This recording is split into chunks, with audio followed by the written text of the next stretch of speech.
तो दोस्तों, भारत और अमेरिका धार्मिक मुद्दों को लेकर एक बार फिर एक दूसरे के आमने सामने आ गए हैं। अमेरिका ने एक बार फिर से धार्मिक स्वतंत्रता को लेकर भारत पर निशाना साधा है।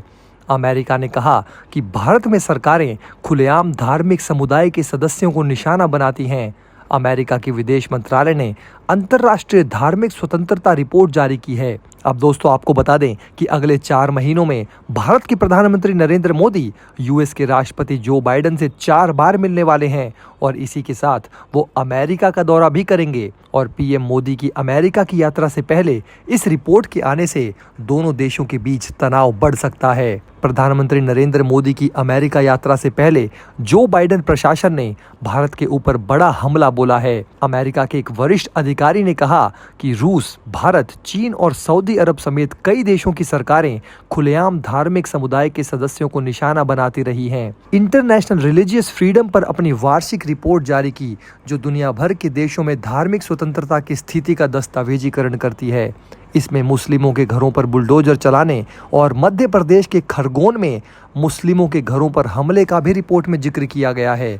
विदेश मंत्री एंटनी ब्लिंकन की ओर से अंतर्राष्ट्रीय धार्मिक स्वतंत्रता पर वार्षिक रिपोर्ट 2022 जारी की जाने के बाद इंटरनेशनल रिलीजियस फ्रीडम कार्यालय के विशेष राजदूत रसद हुसैन ने यहां एक संवाददाता सम्मेलन में कहा कि नई सरकारों ने अपनी सीमाओं के भीतर धार्मिक समुदाय के सदस्यों को खुले तौर पर निशाना बनाना जारी रखा है। दुनिया भर के लगभग 200 देशों और क्षेत्रों में धार्मिक स्वतंत्रता की स्थिति के बारे में एक तथ्य आधारित व्यापक दृष्टिकोण प्रदान करती है।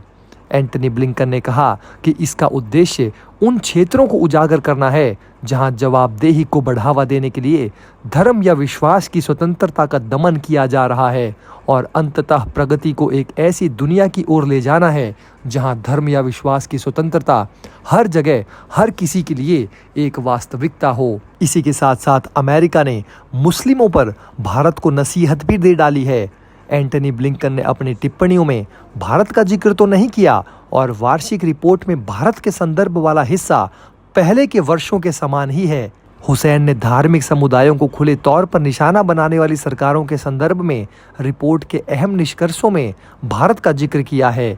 हुसैन ने रूस के बाद चीन और अफगानिस्तान समेत उन कुछ देशों का जिक्र करते हुए कहा, भारत भर में विविध धार्मिक समुदाय से जुड़े कानून के हिमायती और धार्मिक नेताओं ने हरिद्वार शहर में मुस्लिमों के खिलाफ घोर नफरती भाषा के मामलों की निंदा की और देश का आह्वान किया कि उसके ऐतिहासिक बहुलवाद और सहिष्णुता की परंपरा को बनाए रखा जाए।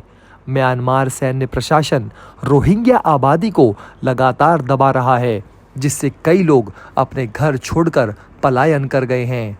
इस डॉक्यूमेंट में भारत के बारे में कहा गया है कि इस वर्ष के दौरान कई राज्यों में धार्मिक अल्पसंख्यक सदस्यों के खिलाफ कानून प्रवर्तन अधिकारियों द्वारा हिंसा की गई रिपोर्ट सामने आई है, जिसमें गुजरात में सादी वर्दी में पुलिस द्वारा अक्टूबर में एक त्योहार के दौरान हिंदू उपासकों को घायल करने के आरोपी 4 मुस्लिम पुरुषों को सार्वजनिक रूप से पीटने और मध्य प्रदेश सरकार द्वारा अप्रैल में खरगोन में सांप्रदायिक हिंसा के बाद मुस्लिमों के घरों और दुकानों पर बुलडोजर चलाने का मामला भी शामिल है।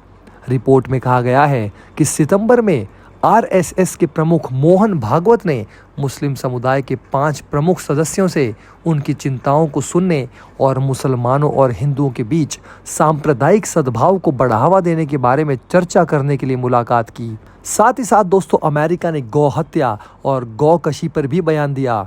इस रिपोर्ट के अनुसार 2021 में मोहन भागवत ने सार्वजनिक रूप से कहा था कि देश में हिंदुओं और मुस्लिमों के साथ धर्म के आधार पर अलग अलग व्यवहार नहीं करना चाहिए और गौकशी के लिए गैर हिंदुओं की हत्या हिंदुत्व के खिलाफ है।